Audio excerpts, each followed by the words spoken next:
Welcome to the Gate 7 International Podcast, your official English source for all things Olympiacos FC and Greek football. The first day of training is when I realized, this is why they win the league every year. When I spoke with Kevin, if I'm going to sign or no for Olympiacos, he said, you are crazy, go direct, my friend. Να πετύχω ήθελα να μείνω στην ιστορία του Ολυμπιακού. I can't speak, sure. Yeah. Έλα μαλάκα! Σαγαπώ πάρα πολύ, Πειραιάς. Είμαι Γαύρος πάντα, όλοι μαζί.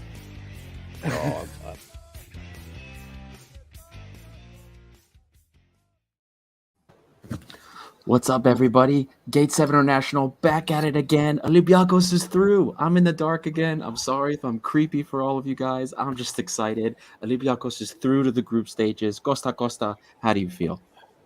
I just want to say this is the best loud, silent thing I've ever heard in my entire life. Bravo, Adi. Bravo, Adi. Oh, all I have to say is, oh my God, it's been one of those nights again. I can't believe what we've just lived through. And you know what? I'm still on edge. Like, you can hear it. I'm still on edge right now. Guys, the only way that we can really kickstart this episode is by playing this. Whoever's live now, here we go. If Patrick saves, Olympiacos is through. The fourth penalty. Here he goes. He's about to take it. I don't know if you can hear me. And it's saved! Olympiacos is through! No! Olympiacos is through! Olympiacos is through! Olympiacos is through! The team has done it! Thomas Patrick saves Olympiacos again! He saves the season! Olympiacos is through in the Europa League! I can't believe what I'm seeing! The stadium's on fire! There's flares everywhere! I can't believe what we've just seen! It's one of the biggest nights!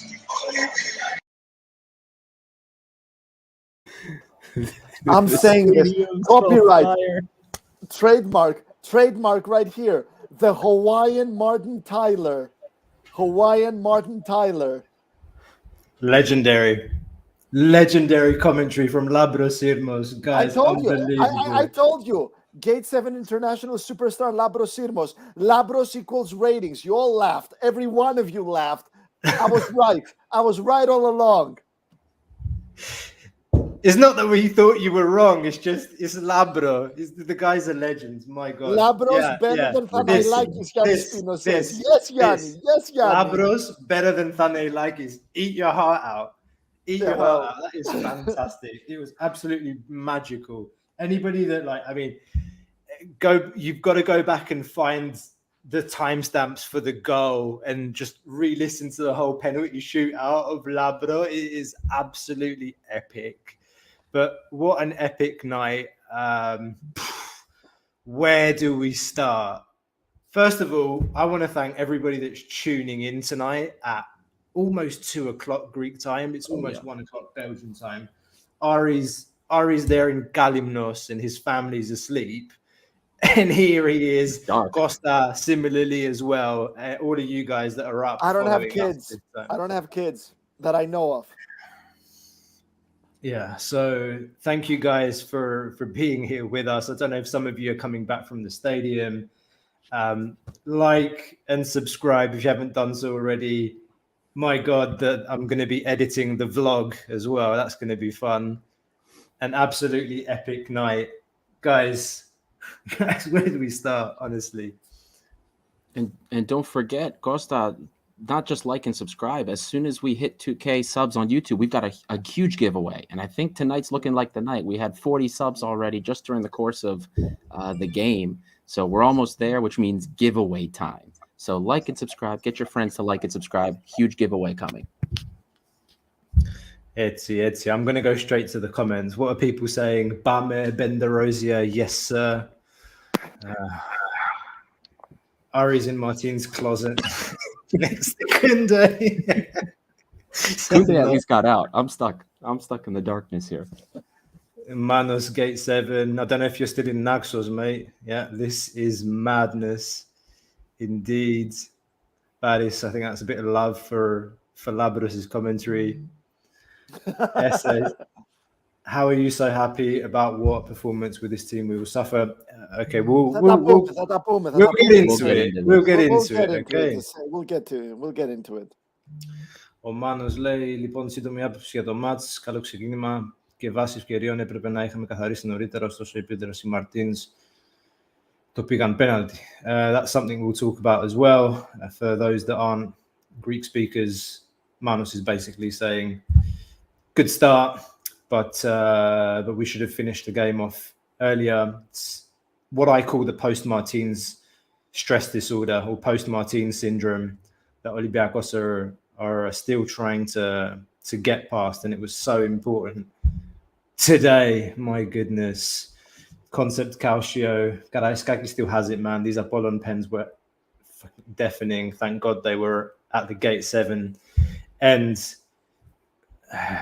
Danis, what the F did we go through tonight?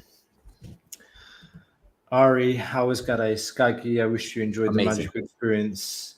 It was amazing. Even though it was probably only 10,000 people, they're still amazing. You can still hear Gate 7 as loud as, I mean, they're incredible. They never stop. We must start sober. I'm hyped. But seriously, says our good friend Alex. We done did the thing, boys. Pop the sparkling ouzo. I don't know, but I have a Corona here with me, so I needed something. I got some Alpha with me here. There you go. Get a drink, guys. Get some popcorn. We're going to stay here as long as we can. Hawaiian Martin Tyler. It's already picking up. I love that. We'll get into this could too. Have been better. El Arabi missed. El Arabi missed so many chances. Kevin Milara says, "Man, I feel 70 years old." My friend is a Wolves fan. Says Midnight Spirit and loves Olympiacos because of the fans. That's it, right there. Excellent stuff. Paulo and Marta, cheers from Brazil. Bom dia, my friends. Hello, greetings to Brazil. Thank you for joining us. Spread the love. Had some great Brazilian players play for this club, as I'm sure you know. Yep. Mike Scarb, I will not celebrate this. I will need once for all focus in the next day. We need transfers, the more the merrier, but we really need a structure. Yesterday, I'm waiting the action plan. Thanks, says It's a little Mike. more complicated than that. Yeah, and this is it. I can't comprehend the trauma Pedro has left in the team. Why do we fall back as soon as we score? We saw that even against Bas. Even against Bas, we saw that on the weekend, I thought, and I said it on the show with Costa on Sunday. Kevin Milaras, although the team in terms of quality is the worst in a decade at least, I hope James Rodriguez comes. James Rodriguez. That's because of what Karpetopoulos accidentally said on the radio, isn't it? Yeah, people picked up on that. James Rodriguez is not coming to Olympiacos. It's like that Nkunku moment we had with Labros. It's just not happening. A win is a win, although we didn't play optimally. We're buying time for transfers and build team cohesiveness, says Alexander Katopis. George, group stages are going to be rough with this squad. All right, guys. It's not that simple. Ade. People want to get into it. How do we start? Should we start with the game and get into it? Look, let's first address the. There wasn't a comment already about talking about how the performance was poor. A couple comments talking about how the performance was poor. How can we be happy about it? Look, with what we've gone through this team, it's okay right now to live in the moment. We have just been trying to get a result by result because of what's been going on. It is okay to be happy about this win. We have a couple of weeks before the first group stage game in the Europa League, and we have secured a little bit of something financially, financial stability for the team. It's not Champions League level money, but it's something. We now have a road for the team to go on. We're going to see some transfers now that Europa League is secure. We're going to see something happen now, most likely regarding that. And there's 2 more weeks for Corbaron to continue to build on this. I said this in the pre-match. The data has been getting better every single game. And even in this game, look at the opportunities that were missed. Okay, yeah, we didn't score them, but the point is we're making these opportunities, and this is a good thing. It's going to continue to get better. And so it's okay. It is okay to enjoy this win and enjoy the result right now. It's okay to live in the moment. So just do it. Amen. Right there. Costa, I don't know how you feel about it, buddy, but that's just me. Which one, with a K or with a C? Oh, Costa Costa C. with a Sorry, K. Costa C. Go let's Costa see. with a K. I'm still trying to gather my thoughts. No, I mean, Adi really covered a lot of what I wanted to say in terms of the game. I feel like we're a bit spoiled. Like, Olympiacos fans in general, I feel like we're a bit spoiled because we're used to winning and winning trophies and stuff like that. We're not really used to having a team in transition. I'm sick and tired of saying how we said it since last season that Pedro Martins should not get a new contract and should leave with a trophy in his hands to preserve his legacy. It was obvious that this is where we were heading. We told you the qualifiers would be hell on earth. We expected it to be worse. Olympiacos are in the Europa League. Think about it. This Olympiacos is in the Europa League and not the conference or even out of Europe. I want to be as nice as possible, and I really want to. Anyone who's missing Jose Sa needs to understand that Thomas Vatslik is a luxury for the Greek Super League. Anyone who's missing Guilherme needs to understand that Jan Mvila is a luxury for the Greek Super League.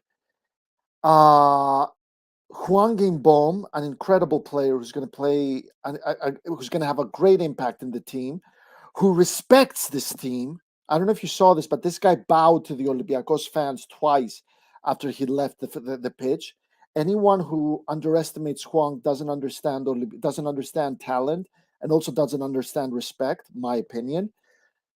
A lot of shit about Youssef El Arabi. Well, you're a footballer. You're going to retire in your 40s. Obviously, you want the best deal possible.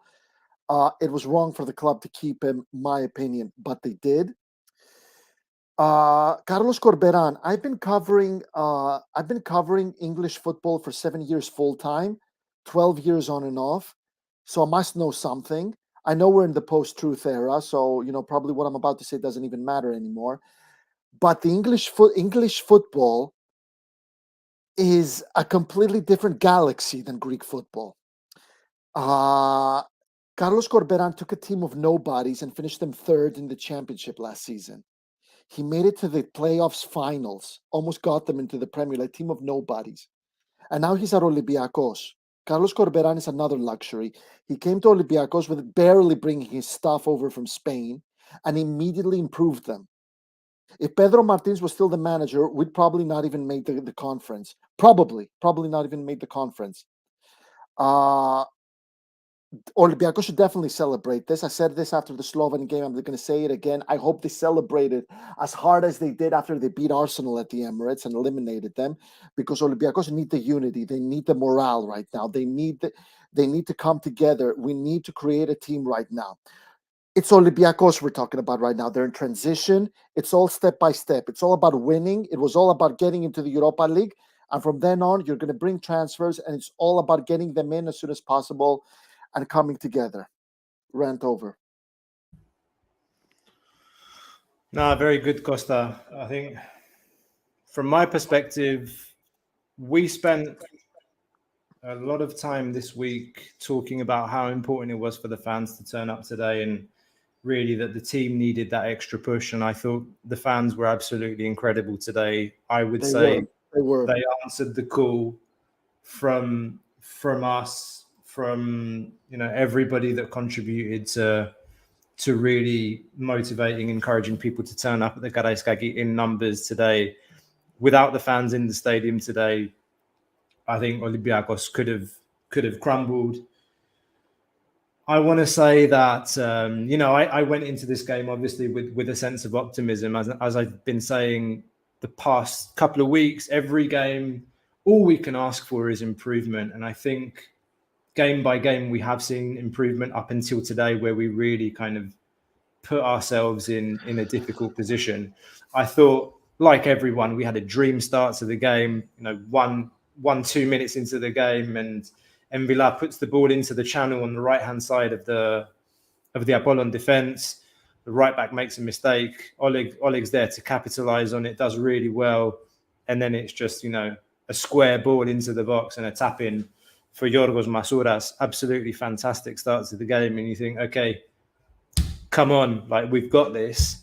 And then, honest to God, Like, we had some chances during the game, but it mainly came on the counter or from some situations where we pressed high up the field and forced errors. It's like what Martins was working on during preseason was to steal the ball high up the field. And basically the only thing he seems to have worked on during preseason was the high press and otherwise running the players into the ground. The players still have that tendency, like you said, Costa, I think, that we score and then we sit back.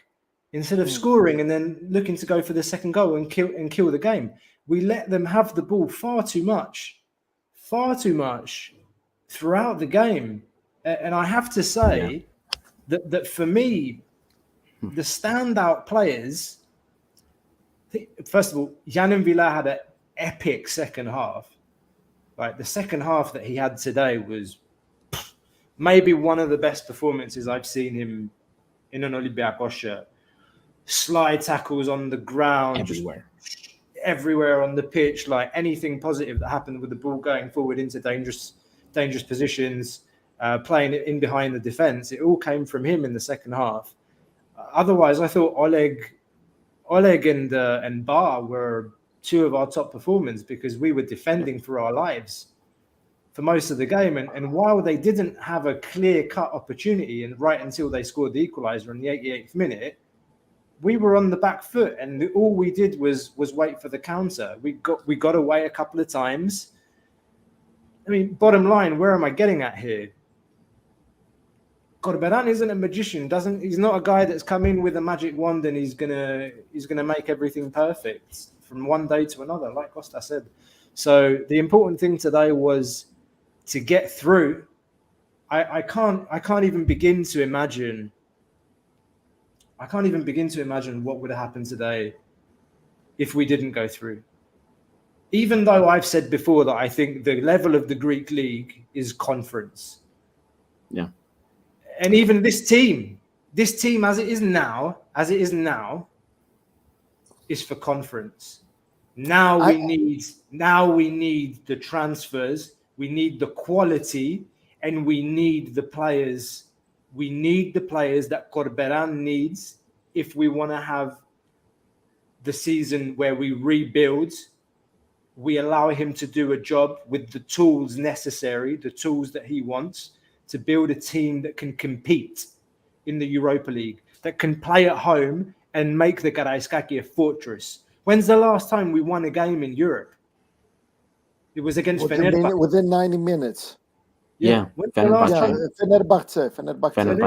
the last game we won, and that was a stoppage time winner from Tiquinho. And it was the same against Antwerp last season.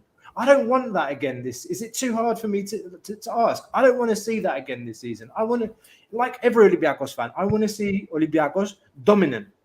And I know I have a feeling about this manager that he can do it. Now it's over to the board. It's over to you.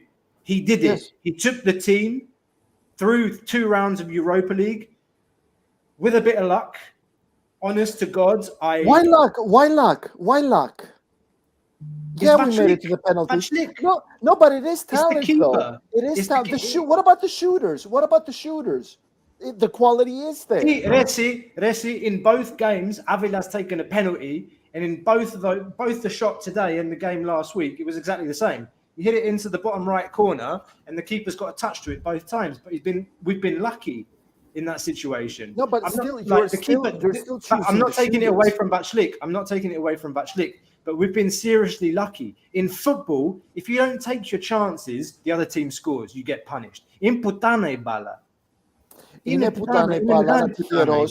lucky. How many chances did Youssef El Arabi miss today and in the last game? Should have had a hat trick. Over the last 2 games minimum. For me, he's missed 9 scoring chances over 2 games. I'm sorry, I normally don't get like this. Whoever, like those of you that watch the show, if we didn't go through today, it's on him, and it's on the people that decided to renew his contract. I agree with the second. Unbelievable, like the missed opportunities that he's had, and I'm no disrespect. Rant over.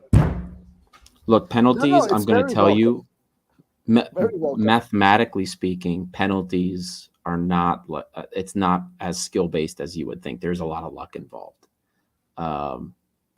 Just pointing that out there. I don't know, man. England always screw up. Is that luck? Is it because they're always unlucky? You're only unlucky and lucky once. England always screw up. Leave England out of it. Leave England out of it. Oh, sorry. Yeah, I forgot you're also English. And Listen. a Millwall fan and a Tottenham fan. Listen, I think what everybody should take out is because the chat I think is also getting a little bit negative also too about some of the players that we have. We had to get through that. I don't see how the team was going to make major moves for players without the concrete and the assuredness that there was something that players were going to come for. Also, you have to remember, don't just think about what the office does. Think about the players that we're trying to bring in. Think about that player, Huang Senior, for example, or Weizhou Huang instead of Huang Senior.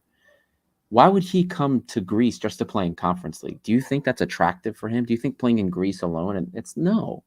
With Europa League secured, it is attractive.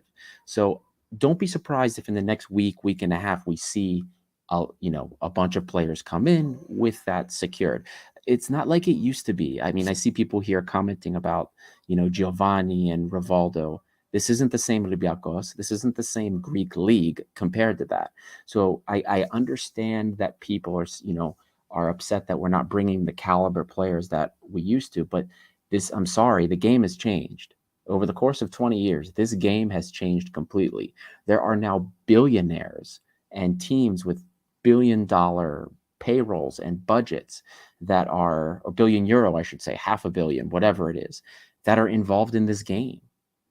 And this team now has to adjust. We're not going to be able to bring in the Giovannis anymore. This club has to focus more on the development aspect of things. So in scouting, exactly. And that's what Fournier is going to do. I think there were discussions about him bringing a whole scouting team. Comments like this about Marinakis dropping money to bring in players. Guys, remember, there's rules now about this. The 10 million that was just dumped to bring our books balanced can only be done with excessive losses. Excessive losses. Remember that. And it might have to be done again, even with Europa League this year. So just bear all of this in mind, guys. The important thing is something's being done at the very least with what we have. With guys like Avila, we just brought in guys like De La Fuente, who's all young. These aren't 30-year-old has-beens. They're young. De La Fuente is 21. Okay? Agibu Camara's out there. He's 20, right? Am I correct with that, or is he 21? He's young. I don't know the exact. He's below 23, man. He's very young. He's very young. I think he's 22. You can sell them. Those players, you can sell them. Exactly. Radejevic is pretty young too. I'm pretty sure he's 23. I'm forgetting everybody's ages, but the point is, these are all younger. Well, there's a different. He's completely different. But the whole point is that we have to continue to build with this. You know what I mean? And there's going to be players coming in, and hopefully they fit. They're guys that Corberán wants. Hopefully they're guys that will fit the system better, and it'll get to that point. But we have a lot of dead weight that we have to get out of this team. Yeah. And there's guys that are going to come in. I'm confident about that. I really believe that there's players that are coming in. But yeah, that's my thought on that matter. I would just like to ask, obviously, I got a little comment that says, Katadia, if you think that Corberán, a young manager with no pedigree, is a luxury for Olympiacos. Well, you know what? I wish Jose Mourinho, Pep Guardiola, and Jurgen Klopp were keen to take over at Olympiacos. I wish Erling Haaland, Kylian Mbappe were keen to come for center forwards. I wish we could bring N'Golo Kante over for midfield. I wish we could have Virgil van Dijk for defense. And I also wish I was married to Monica Bellucci. But in reality... Yeah, reality though, it sucks. Reality is this: Olympiacos cannot have that. Ari, you hit the nail right in the head. It's all about development and it's all about scouting. In terms of manager, Olympiacos were spot on scouting. Again, guys, a manager that took a team of nobodies and finished them third in the championship, just a whisker away from bringing them into the Premier League, better than Nottingham Forest, who ultimately beat them to it. This is Olympiacos. The Greek Super League is not competitive. You know what? I'm going to say the Greek Super League is a shithole. Okay? No one wants to come to the Greek Super League. We can't attract big players and big managers. We can know the realistic part is getting the Corberans in. Managers with talent, with ambitions, hard workers that want to make a name for themselves. Rant over.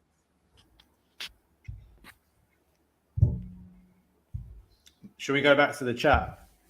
I mean, there's a lot here. I addressed the chat myself. No, but I agree with you. And like, okay, we're all in our 30s, so we remember the good old days, or like the old days, or whatever you want to call them. And we're maybe not old enough to have lived through the stone years, or I can't remember what was the best English term that we found the other day. But those days are gone. And I'll tell you one thing, because this is a conversation that we had with Stel, from the Ammonia podcast, from No Choftas podcast. The good thing that Cypriot teams have done is that they've realized that their league is not a league that's going to attract top players, top talent, and they've invested in their youth systems, their youth academies. And you saw, okay, don't know if APOLLON is exactly the best example, but it's not like their strategy is to sign average players. Fam, the point is, I've said it before, we've said it on this podcast before, the team really needs to rethink its strategy when it comes to signing players, when it comes to developing youth, using the B team, using the network of Olympiacos schools that we have around the world, because it's hard to attract players to come to Greece for reasons you said. Who wants to come and play in Greece? In 2004, when Rivaldo came, he came to the airport and they interviewed him, and he said, I watched the Greek national team win the Euro, and things are happening here. Unfortunately, people that run Greek football, they threw all that opportunity down the toilet, and this is where we are now with one Greek team in Europe in 2022. 18 years later, and in the 18th position of the UEFA coefficient ranking, and 22nd place in sight, with 3 Cypriot teams at least playing in the Europa League: APOLLON, AEK, and Omonia. Omonia beat Kent 2-0 here in Belgium, and they beat them 2-0 again today. So it's we have to realize where Greek football is. Okay, to put some positivity into this discussion, Ben DeRosier, can't wait to see the Huang to Huang connection. Thank God we've brought in a striker. Yeah. Ari, I know that you're quite passionate on the whole El Arabi thing as well, and I don't mean to keep kind of poking at him, but maybe I'm asking you to do that. I don't know. Look, my opinion's been very clear since even the rumors about the renewal of El Arabi. I would not have done it for the amount of money, especially a 2-year contract. I mean, anything I would have offered him would have been entirely performance based. No 2 million. I mean,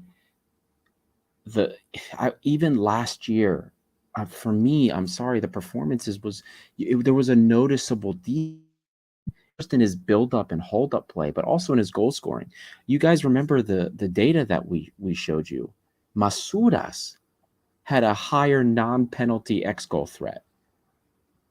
9 penalties El Arabi scored. That was almost half of his production. That's not good. I never would have. I said then I wasn't going to pay that money. I don't agree with the money that we paid for him. And look, we're starting to pay the price for it. Now, to be fair, and people have pointed this out in the past, El Arabi's always had a pretty slow start of a season. Yes. But when you're making 2 million and you're getting one of the highest payrolls on the team, I'm sorry, that's not an excuse anymore. You have to produce. So I think we made a mistake there. But you know what? How many times are we going to beat a dead horse with that? You know what? We're stuck with him, so we either play him or we don't. That's it. No, he's going to be a luxury now. And did I say it on the Sunday pods, Costa? In Greece, you need to have strikers that put the ball in the back of the net, and I think he can do it in the Greek league. And looking at the striking options that we have, it's a luxury to have him on the bench. But really, I think Weizhou Huang that comes in and takes that jersey right now, and hopefully El Arabi does wake up at some point. But today was really, it's been hard to watch throughout preseason and throughout this qualification campaign with him, I have to say. I'm not quite sure this is the answer. Midnight Sprite at this point, Hassan would have done probably better, he says. Alexandros is having a good laugh at that. Kevin Milaras, δουλειά του Αγρογιάννη, αλλά respect su Vatslik για τα penalty και μόνο. Indeed. I mean, it's all on him today. Fetanos, Conrad has big balls to shoot a penalty in such a crucial game after being in the team for like a week. I agree, man. And I heard already quite a lot of criticism about him not being ready. Some people don't like the signing. I agree. I thought it took massive balls for him to go and take that penalty. And he did well. Credit to him. He's a Masia graduate. Why wouldn't he do it? I suppose a Masia graduate comes with a personality. I suppose. I don't know. Maybe I'm wrong. Yeah, and here's some more opinion. We don't wait new Giovanni, but not players like Avila and De La Fuente. We haven't seen them playing. We barely have seen them playing yet, guys. How do you did we expect Conrad to come in and throw fireballs out of his ass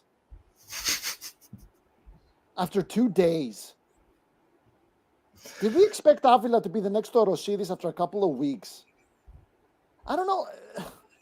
Am I missing something here? We're not Manchester City. We're not Bayern Munich. We're not Barcelona. We can't just throw money at our problems and bring in ready-made solutions. I don't know. Am I wrong?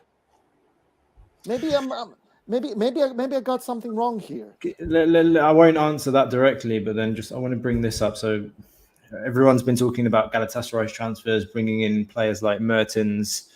Did they get Willian Arau, or did Fenerbahce get him? Anyway, like a lot of Turkish teams are just throwing the money around and attracting players to go to Turkey. Look at the financial problems that those clubs have gone through over the last few years. It's basically because of behavior like that. When do we want to have that kind of strategy and then have financial problems and then be bankrupt? Because those clubs have gone through that, like insolvency and financial issues. The Turkish economy, Turkish lira is not doing too great. I don't know. It's a risky strategy from them too, to be honest. I already spoke about what I think the club needs to do, like moving forward. Is it about signing a player like Mertens at 34, 35, however old he is? Or is it about investing in your academies and how, getting a good technical director to come in and make sure things are done properly, that we manage talent properly? All of those things, like about mentality, helping the players make the transition from the academies to the first team. It's been very difficult. We haven't developed any talent since Bento. Am I wrong? No. Am I wrong? Have we brought through any players through our academy since Bento left? Since Rezzo, since Nicolau, since those are the ones that essentially have gone and made careers of themselves, actually. No, we've shipped anyone that we shipped off on loan. The two best ones, I think, out of the current academy products, we shipped off on loan. Thrylos and Thrylos trained with the first team for how many years? 3-4 years? On loan to Holland. Yeah. And he's played 8 minutes. But what about patience? I mean, Conrad has been with the team for what, a week, 2 weeks, and he's already being, he already gets criticism. Avila was thrown in the deep end. Yeah, Jesus I said Christ. in the scouting report, I didn't see Conrad De La Fuente gelling immediately with the team. I thought there was going to be some time for him to, just because of how I saw him playing and what he was doing at Marseille, the fact that he hadn't really had first team minutes anywhere, like big time minutes, I thought there was going to be an adjustment period.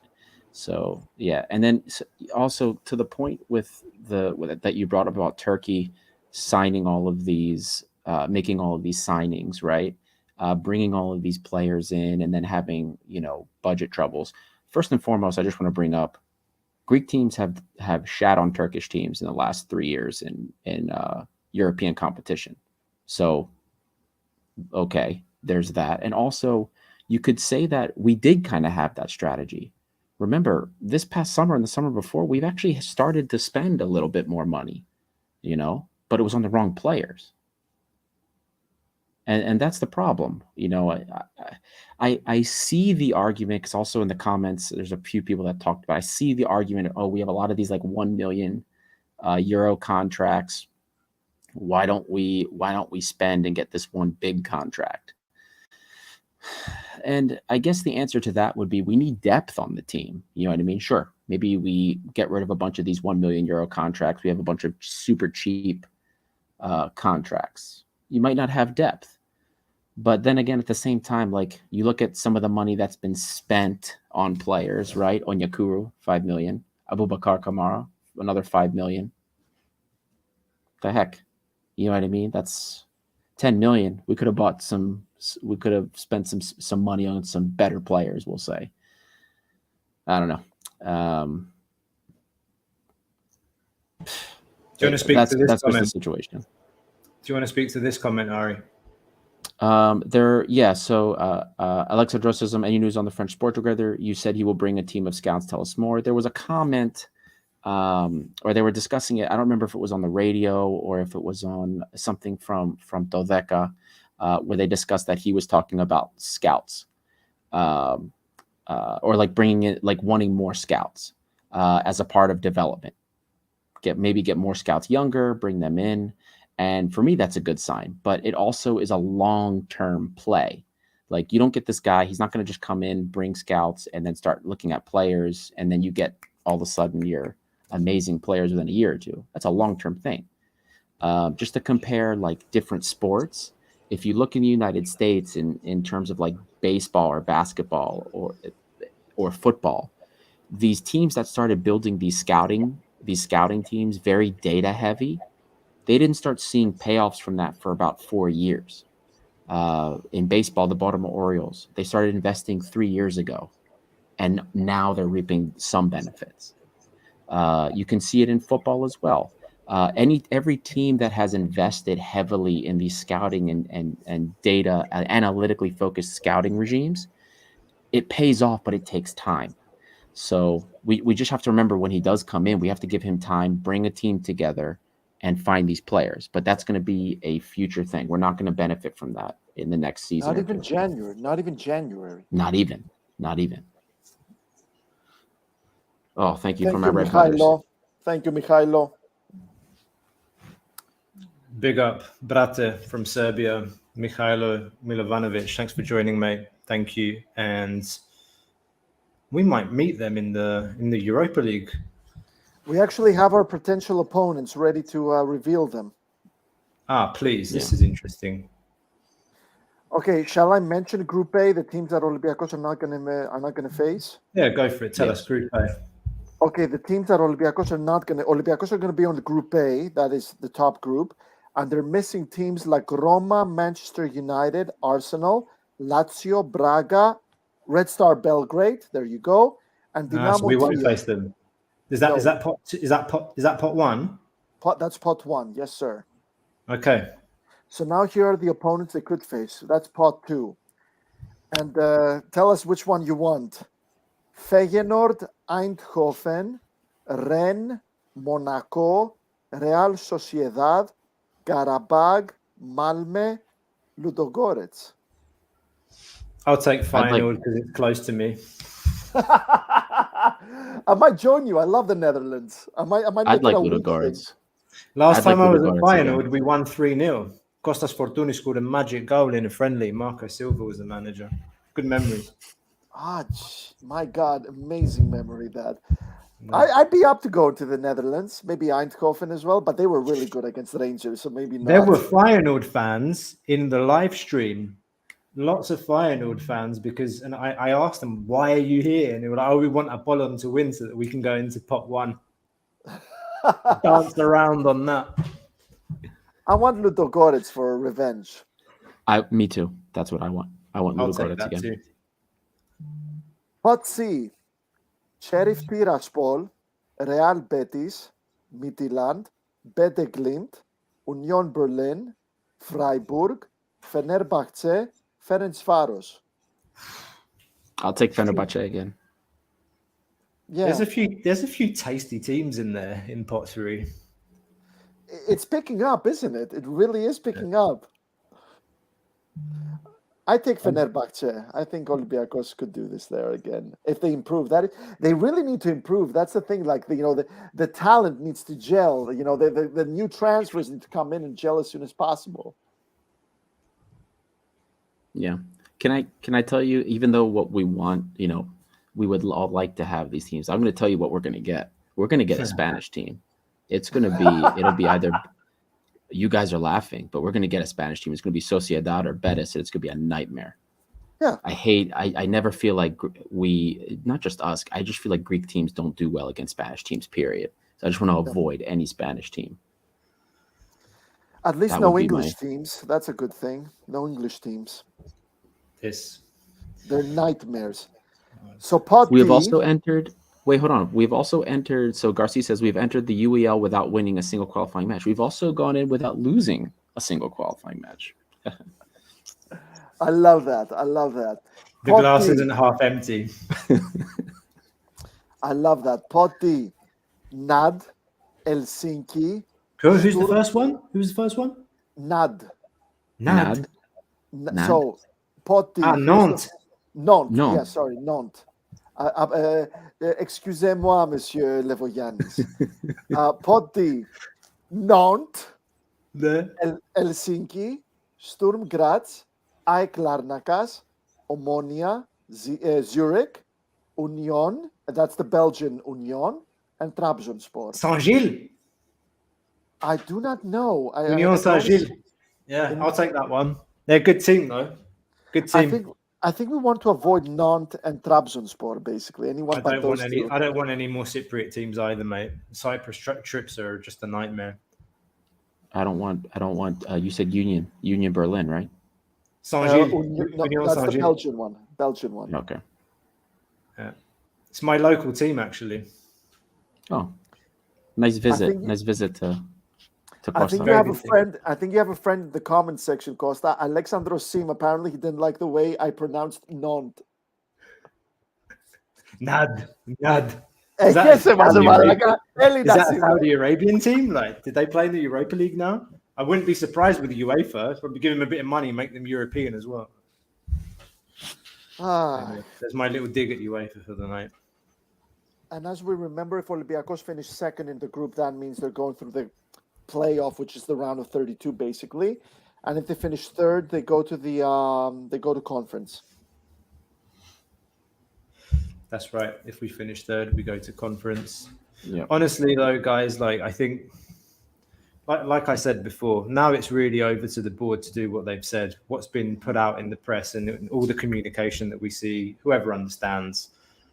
We understood that if the team went through today, it seems like there are things lined up. Yep. So expect a lot of activity in the next couple of days. We see a lot of comments about, okay, what's going to happen next and where are the transfers? Okay, this was it. We were waiting for this. Now we wait and see. We don't have a lot of time. The team has to submit the list for the Europa League to UEFA by the 2nd of September. That is, a week away. It's the 26th. It's a week away. Next week. So in the next 6-7 days, max, less, we have to sign players.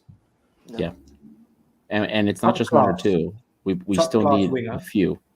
Yeah. Top class winger, 2 defenders. What defenders? Centre back and full back.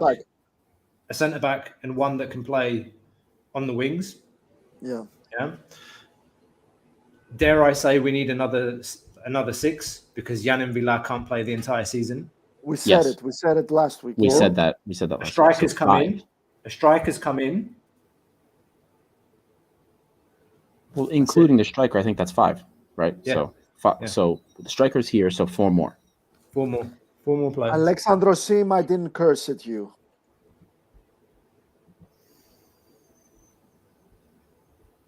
Yeah.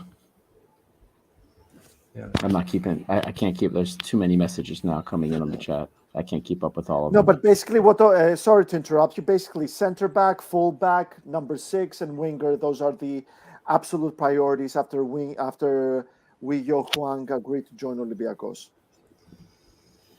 And Southpaw says, I want us to be more ambitious as a club. Poor excuses about budgets and players not wanting to come to Mickey Mouse Greek League. Look, Southpaw. I'd understand if you're making if you want to make the assertion that we can do better within our budget, because yes, I think we can. We made the club over the course of the last 2 years made a lot of the wrong moves. I think this summer there were some better moves made, but the previous summer was a lot of bad moves. So that I would agree with you. If by more ambitious you mean spend more money, I know some people don't like to hear about the financial constraints, but unfortunately, we do have them. That's a real thing. So I'm not sure exactly what you mean by being more ambitious in that regard. If that's what you mean, those constraints do exist. But if you mean that we should have spent our money better and there was much better to pick from, I agree with you 100%. But it is what it is. Now we have to fix the problem that we created over the course of the last year and a half. And then once we fix that, those more signings will come, and we're going to see there's stuff going out. Madi's probably going out. Whether it's going to be Roma, Monza, whatever, England, he's going, and stuff's happening. There's movement that's going to be happening. I'm very confident in the next week stuff's going to happen. So another comment from Spiros. What do you think about Koundé that Martins had him not even on the bench? My cousin was talking about this a lot today. It speaks a lot, man. It speaks a lot. I think I wrote 3, it was either 2 or 3 blogs last year about the impact of Koundé when he came on the field, on not just on the press, but also in play for us. And I never understood why he never got more of an opportunity. Now, he did get COVID at one point. Guys, if you see this guy's legs at the stadium in person, this man's legs are tree trunks. He is a just like Concept Gaucho says here, he's a tank. This man has some of the biggest quads I've ever seen in my life. He is a massive dude. And he's a player we need on the bench. He runs up, back, up, back. He actually has decent vision, better vision than I thought he had it when I first did the deep dive on him when we brought him in. I mean, he's a pretty good player, man, and he's also just a monster of a man. That's his second post he hit too, right? Yeah, he hit the bar in Cyprus. Yeah. Crazy. I mean, incredible, very, very interesting performances. I think he's a player that wants to contribute. He wants a place in the starting lineup. He wants to introduce himself in the world. He wants to take this opportunity by the hair. Some good performances so far. Very interesting to see how he can do this season. Hi, Christo. Yasu Christo, thanks for your comment. Unbelievable. It's been tough. We're still we're always friends, Alexandros. Don't worry, we're always friends. You need. It takes more than that to get under my skin. We can improve. Koundé is just very athletic, doesn't have good technical ability. Yeah, it's not as good. His touch isn't as close. And you saw that when he was taking some of those breaks forward. He lets the ball sometimes get just a little. And then also in some of those progressive runs. Oh, Lambro's here. Labro. Proskiname. Bravo, Labro. The Hawaiian Martin Tyler. Martin Tyler. Yeah. But back on Koundé. Labro, come on for a cameo, 2 minutes, just a cameo, please. Can we just please, hear the voice you don't have? The voice you don't have. That's all I want to hear. This link is for Labro. I'm dropping it in the chat. Labro, come on for a minute, man. Just come and say hello. Now everybody's gonna want in. Everybody's gonna jump in. We're gonna stay a little bit longer. I don't want to stay too long personally. It's already bloody 1:30. It's 2:30. Labros keen. Labros is keen. Labros is keen. Guys, we're gonna get Labros soon. Friends. Call your friends, guys. Labros is coming to the chat. Labros is coming. The link's in the chat. Labro, get on. Here we go. Here's a Labro love. That's what we need. Labro season MVP. The anticipation. Everyone's just waiting for Labro now. But how confident do we feel about this season in terms of Europe? Let's not talk about everything else, just Europe. Can Olympiacos, do you reckon Olympiacos have the time and depth and ability to pull it together and continue making it out of the group stages of a major European competition? Drop your thoughts in the chat, guys, because we've got a special guest coming in. You've been asking for him. We asked him to come on. Like, subscribe, Labros equals ratings. Hit the like button. Spread the love. Subscribe if you haven't done so already. Hit the bell because there's more coming. Gate 7 International by the fans, for the fans. Labros Sirmos is here with us. When's the last time there were 4 of us on the show together? I don't know, guys. Good evening. Your voice is fine, man. Your voice is fine, man. Man, I don't know what you're talking about. Like by the end there, oh my god. Oh, what a night! I'll never forget this night. I'll never be able to thank you guys enough for giving me the opportunity to live shit like this with Gate 7 International. And I also want to thank Olympiacos for giving us the opportunity to go into the press box and have this opportunity. Everyone was so lovely, except for some Cypriot journalists. I later understood was like Gate 7 International. What a joke! Blah blah blah. Like fans, and it's fine. It's fine. The guy, and when we took them on penalties, I was like Tovradi, Tovradaki, and like right in his fucking face. He was right next to us, and I was like, it was bad. Maybe it wasn't super professional of me. Like I was singing really loud by the penalties because you're not supposed to do that. But oh my god, it was so emotional. Like all the emotions came out, and what an experience, guys. Oh my god, I just can't put it into words. I'm sorry, guys, with the voice crack. It was crazy tonight, speaking for like 2.5 hours or something. I don't know. So yeah, just epic. Back in Pakrati, my home. And it was incredible. Got to meet some players, speak with them. It was very nice. Yeah, overall very nice. Yeah. I'm going to play it one more time because Labro's here and there are more of you here. No. I'm going to play it one more time. If Patrick saves, Olympiacos is through. The 4th penalty. Here he goes. He's about to take it. I don't know if you can hear me. And it's saved! Olympiacos is through! No! Olympiacos is through! Olympiacos is through! Olympiacos is through! The team has started! Thomas Patrick saves Olympiacos again! He saves the season! Olympiacos is through in the Europa League! I can't believe what I'm seeing!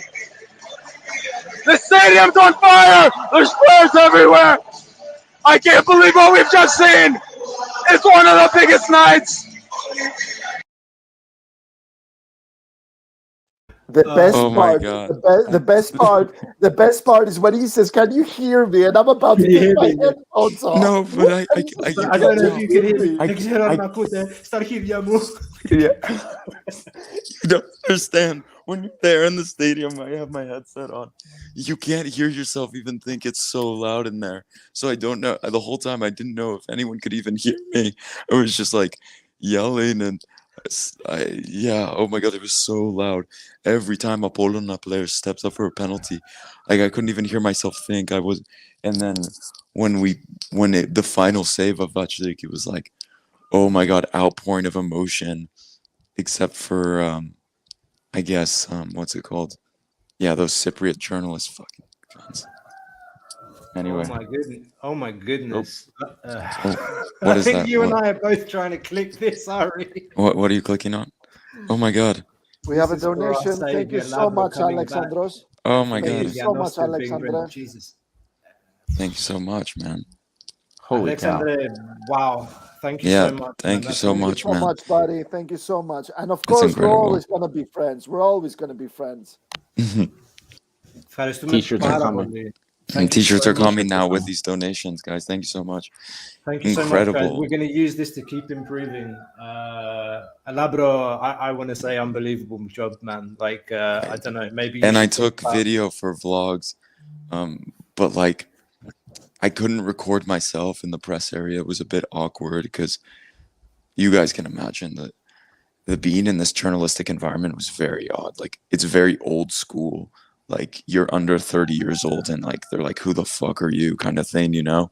And a guy speaking English, like talking blah blah blah. It's very odd. And yeah. But then there at the end we were talking to some players and they came over and they're like, oh, do you know me? I'm a journalist. And they were like, okay, fuck off. Like we're talking to this guy over here, so it was kind of funny. Like one of the journalists, we were talking to a player, I don't want to say the name, and he like came over. The journalist's like, oh, do you remember me? Blah blah blah. He's like, no, not really. And then he just kept talking to us. Turned away from the guy. It was really funny. And but yeah, amazing experience. The players, freaking emotional. Lazar Angelovic fucking sucked. Oh my god, so bad. I was getting so frustrated. El Arabi, it really comes off in the stadium in like such a high intensity match.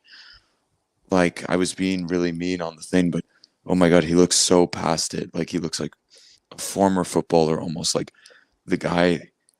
I like you'd feel like, oh my god, he'll never score another goal. Like, maybe this is really hard to say, but oh my god, it was really bad, really fucking bad. And yeah. Also, I think this journalist, like Yanis Horianopoulos, was sitting next to us. I think that was him. I don't know. And like when El Arabi was being taken out, he was like, what the fuck is this? Like, what the fuck are you doing? Like, actually, I don't want to put a name on who it was, but there was a journalist, like, I don't think it was him. Maybe it was him. I have no idea who it was, but I saw his tweet at the same time, and it like literally was like, oh, shocking decision. This isn't Huddersfield Town. I don't know what. El Arabi fucking sucked. Like, Valbuena was better at the striker tonight, and that's saying a lot. Like, anyway, and some of the reactions by the journalists, you're like, fuck me, these people don't know football. But anyway, like, it was great being I there. think we get the idea. I think. Yeah, so it was a fucking experience. And you just knew we were going to concede at the end of the game. You just knew. It was just like the whole stadium knew it was going to happen. And then it happened. And it was like, you know. We saw it after the goal. APOLLON were pushing. There was pressure in midfield. They were pushing Olympiacos behind. They struggled with the end product, but it really, really seemed that it could happen the same way it happened with Slovan Bratislava. This is something Olympiacos really need to work on. They need to find a way to maintain the pressure. They need to find a way to get over the PMSD, as Kostas brilliantly puts it.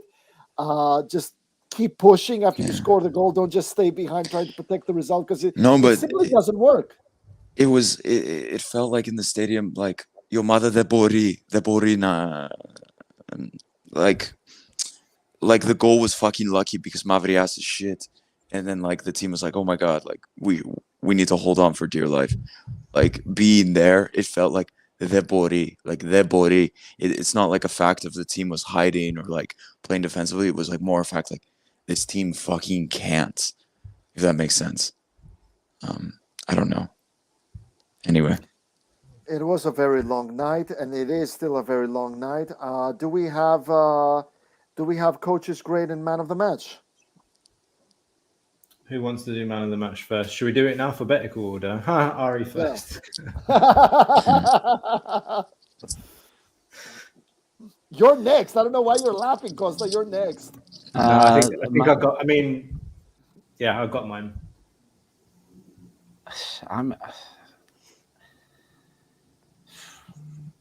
I may have to go with Yanim Vila for this. Personally, I have midfield bias. It's always been that way. I may have to go with him for that. Jan played amazing. Yeah, he was fantastic. So that would be my man of the match. Guys in the comments, drop your man of the match. If you're rewatching this after the live, drop in the comments as well. Who do you think was your man of the match? And For shout to me, Vaclik for great penalties, by the way. there you go. It's my man of the match. It's clear. I said about him, Villar. I thought he had an epic game, particularly second half. He was absolutely everywhere. He was an absolute beast. But at the end of the day, like when you pull off 3 saves, and I'll tell you something. Kostas Lianos and I were texting during the last game against Slovan and tonight, second leg, and both times Costa asked me, "What do you think is going to happen?" And both times I was a fucking pessimist. It went to penalties, and both against Slovan and tonight, I said the only one that can save us or save this game is Tomas Vaclik. And I had that same feeling again today, and he's gone and done it. Like three saves. And of course this Greek Calcio, big up, man of the match.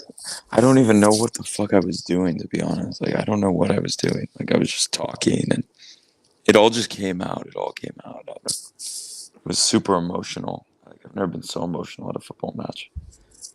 But yeah. And can I say something about the penalties? It was super odd.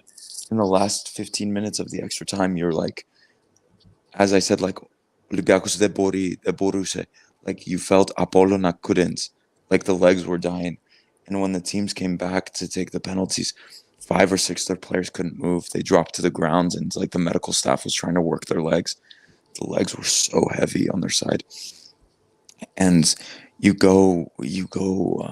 I'm thinking now, we go to take the penalties, and guys, the noise, the atmosphere, they were so scared. Like, I felt like there was no way that APOLLON could win the penalty shootout. Like, from the first penalty, Jan scored, and it was like the stadium was so strong with the team. I couldn't foresee it when the first penalty went in, and after the first save, it was like they have no hope. Like, they were so down morally. The biggest thing was when Lazar came up, you like fucking knew he was gonna miss. It was like clear from the moment he stepped up. Yeah. Pressure was too much. But quite a few APOLLON players were walking up, and you're like, oh my god, these guys are gonna miss. Like, it was like that. When people say that, like, you can see when a player's gonna miss a penalty as they walk up. You can see it. It's like I thought if Olympiacos takes it, the penalties will win for sure. That's my point. Yeah. I mean, I agree as well. I mean, Tomas Vaclik, in my opinion, man of the match, very consistent throughout the match. Important saves. I don't think he carries any blame for the goal from Pitas. 3 big saves from the penalty shootout. He's the one that basically saved the night and probably the season for Olympiacos. Tomas Vaclik. Labro. Yeah. This comment here from Tintala, the noise was brilliant. One of the best atmospheres I experienced. How do you? Where does it rate for you? I've lived this game. I've lived like so many, like, I don't know, good moments of Olympiacos. Like, not a ton. We live abroad, but like, I've seen European games. I've seen derbies. I turned to Martial and I was like, this is a good environment. Like, this is good. Like, the supporters knew how big this was, and I thought the sport was really good, actually. Even the stadium wasn't completely full, but the people who were there were in full voice and supporting the team. It was a really good atmosphere, in my opinion. I don't know. It also was just like everyone could sense how important this was, and like, this isn't the time for booing. This isn't the time for fucking whistling. Like, everyone was just singing, supporting the team. So I guess even when the team looked like they were in trouble, it was like everyone was supporting. So I would say, yeah, that's my opinion. But it was an amazing atmosphere, like fucking, like night and day to what we saw with Pasianina, of course, but like just hot, like really good, like Olympiacos of old. I think at the end, when I was like, it's cut off in that clip, I'm like, this is why we love Olympiacos. Like, these are the nights we live for, being in the stadium and going through and losing your voice. And like, I don't know, these are the nights that you love, like that you think like, this is like the special thing in my life, like reading the newspapers and like going to the stadium and traveling and seeing the team lose, like all of that is worth it sometimes for nights like these where you're like with μαζί με το κόσμο, έτσι, like με το κόσμο του Ολυμπιακού, and you feel like you're there. And I don't know, it was amazing night, like πρόκριση, like amazing. It's Coach is great. Coach is great. I thought, to be honest with you, I thought a lot of dead legs were there at the end. Like Avia could barely fucking move. But I think when I look down, like I'm sitting at the press area, I look to the right to the players warming up, and it's Thanasis Androutsos, Andreas Bouchalax, and I'm forgetting the other guy. And you're just like, I don't want any of these guys to come on the pitch. It was like one of those. So I don't know. So what's the coach's grade? I don't know what to come say. Come on. I literally have nothing to say. Like I got a B+ for the guy. I mean, we're still talking about a guy. We're still talking about a guy that came to Greece with the clothes he's wearing on his back. He still managed to improve Olympiacos in just 2 nights. He still managed to take that group of players into the Europa League, which was the best possible outcome. Yeah, he did it kicking and screaming, but this is another man's team. He's coaching. He's putting up. He didn't have a preseason, and he still got them into the Europa League. He still kept his nerve throughout the entirety of the match. He gets a B+. I'm not giving him an A- because he still has to earn it in Europe, but B+, absolutely. I think that's fair. Like B at least for me gets a B. I thought he lined up the squad probably the best way he could. I think it's again, I think you said it perfectly. It's not his team. It's another man's team. He's achieved the objective. I think on the night he set up as well as he could in terms of the lineup, and then he's forced into changes with 10 men as well. Maybe could he have changed something a little bit earlier on in the second half? I thought he was later to make changes than he was in previous games. But in general, I mean, we said it earlier on, the performance from the first half was already like after the first goal, we just like went into Martin's ball and that post Martin's syndrome that I've been talking about. So he subbed. One thing I would say, he subbed Zinkernagel too early for me. I thought. I don't know how it seemed from the TV, but I thought Rangelovic is shocking. That's true. I thought the Rangelovic coming on as it was the first sub, wasn't it? Yeah, it was too early. Early. Yeah. I thought Zink had a fairly decent game. Right? He had one on his right foot that was almost good to go. Like we saw it, and it's like, okay, this player knows how to play football. Rangelovic doesn't know how to play football, so it's like keep him on the pitch. Like things weren't going great for Olympiacos, but okay, it's the first 10 minutes of the second half. What do you expect? Zinkernagel to come out in 5 minutes and be amazing? I don't know. No, but you saw a lot of those, like a lot of one-touch play from Zink. He doesn't. Yeah. He's got a high football IQ, I think, and I think he's still. We've seen it with Scandinavian players, like particularly ones that play further forward. When they come and play for us, for some reason, it takes them a little bit more time than others to adjust. We saw it with Zetterberg. I mean, Romedal didn't last when he came in. He left quite early. Yeah. But there's something there with Zink, like that corner that he won. I think was it in the first half? He danced around like 3 players and he won a corner. And I remember that the crowd was really, really appreciating the hustle and what he did. I don't know if anyone remembers that in the first half, but no. Yeah, but I mean, in terms of the changes, one of the reasons why I'm not giving him an A- is because he didn't bring in Manolas instead of Ba before that. Yeah, but an A- is way too high. There were moments where he mismanaged the game, in my opinion. Like there needed to be subs, or the sub was too early. I don't know. There were moments where you felt like he got it wrong. I don't know. Well, so I don't know how to say it, but like there was a feeling like the game wasn't managed well at certain points. Like it was like thing. I don't know how to explain it. Nashpo, like there was something I tweeted this during the game, and I thought, is it seriously? Is there nobody on the bench, someone to tell the coach that Usoni Bar's going to get sent off? Usoni Bar's going to get a second yellow card. Literally, everyone knew that he's going to get a second yellow card. He said it on Abraham live too. Papadopoulos or Christian Carabé, somebody on the bench be like, be careful because it's happened before. And he had a really good game today. He was amazing. Yeah, Had a the fans. really good I've game. never seen this before. Like Ba gets sent off, and he got a standing ovation. Like people were like, "Oh my god, he played that good. He got sent off and got a standing ovation from the fans for Usain Ba." Like That says it all. That says it all. There's also one other thing, like when we're judging the for Corberan, we also have something else we have to consider, something that we didn't get a lot with Martins. And with Corberan, we have all of these shapes that we see. Did you guys notice how the shapes changed, just at least on the defensive end during the course of the game? It was 4-3-3. It went to 4-4-2. It went to 3-4-2 a lot. It was 4-4-2 a lot. And when I go back through the data, because I really believe that when we started in the 4-3-3, I thought it was great.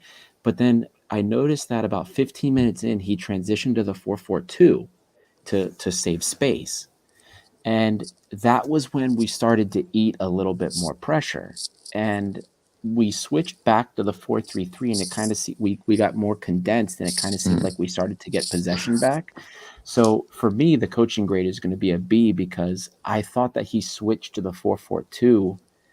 Maybe he did it as a reaction to some things that he saw, but for me, I thought the switch to the 4-4-2 wasn't good for us in terms of possession.